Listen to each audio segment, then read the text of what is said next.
Thank you so much for attending my presentation about water ground types, the saviors of Pokemon, and let's get right into it by talking about the first one, Quagsire. Quagsire's stats really suck. Its highest is 95, that being its HP, it's super slow and it doesn't deal much damage. Even defensively it's only mediocre, so how has it earned its keep as a wall? Well, its typing is obviously fantastic, only having one weakness to grass, but Quag can largely owe its success to Unaware, which lets it ignore all stat boosts. This helps the Mud Dweller stop sweeps while threatening some damage or even status back. Quagsire doesn't actually reside in OU, not even close. It's oftentimes seen languishing down in NU or PU, with its highest ever being the underused ban list in Gen 8. Instead, despite not receiving enough usage to rise up, it sees consistent plays in each defensive mod with recovery. As will be a common trend today, Quagsire's play revolves around the metagame. Even though it's just okay in Gen 8 OU, it saw success in Ubers when Zacian was legal as a near-perfect physically defensive counter. It just kinda appears in random tiers like Sword and Shield Anything Goes or Scarlet and Violet Ubers UU. Is it consistent? No, but it sure does do a lot of stuff. Alongside Tyranitar and Skarmory, Swampert immediately comes to mind when you think of ADV overused. The Mudfrog's actually solid stats and of course great typing allow it to function well as a defensive check that tier's best threats. T-Tar gets whooped by Pumpquake Stab. Mence, Ice Beam. Metagross, Perk can absorb Boom with Protect or deal damage using EQ. Speaking of Protect, it's one of the few Pokemon that can actually gain health using leftovers in Sandstorm, which is made even better by the free turns it constantly gets. It does similar things in DPP2, handling top mods Jirachi and Heatran quite well. It would unfortunately fall off a bit as power creep grew, but found a new home in Underused where it would stay for the next 4 generations. It's not overbearing, but it always finds solid roles as a rocker and defensive pivot.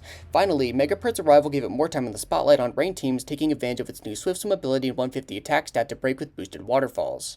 Gastrodon is weird. I mean, stat-wise it's a mix of Quagsire and Swampert, having mostly solid numbers, but it's very slow and doesn't hit hard on the physical side. Because of this, it's unfortunately outclassed by the latter in DPPs. Its only real advantages are Sticky Hold and Recover, but in Gen 5 it exploded in popularity. With rain teams finally having access to a permanent setter, the archetype became fantastic overnight.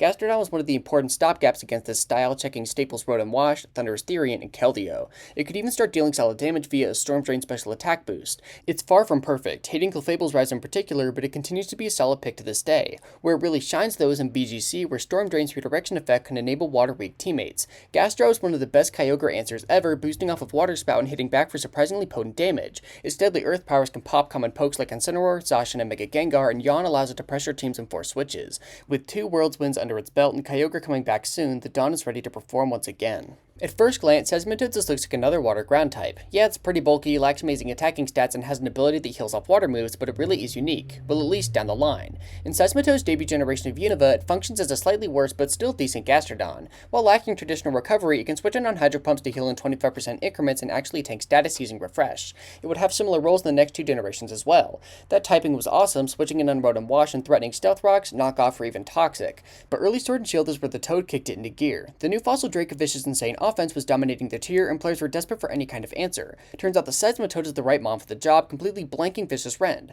As you can see on your screen, it became one of the most used monsters in the format, cementing itself as a mainstay in the top 10. After Boingus's ban, it fell off hard, but was able to retain a small place as a Swift Swim breaker. A bit unexpected, but awesome nonetheless. In conclusion, the water ground type is home to many strong defensive Pokemon. These 4 go with the flow of the metagame, not always relevant, but each one shows up exactly when we need it. Pretty fucking cool. Thank you so much for watching.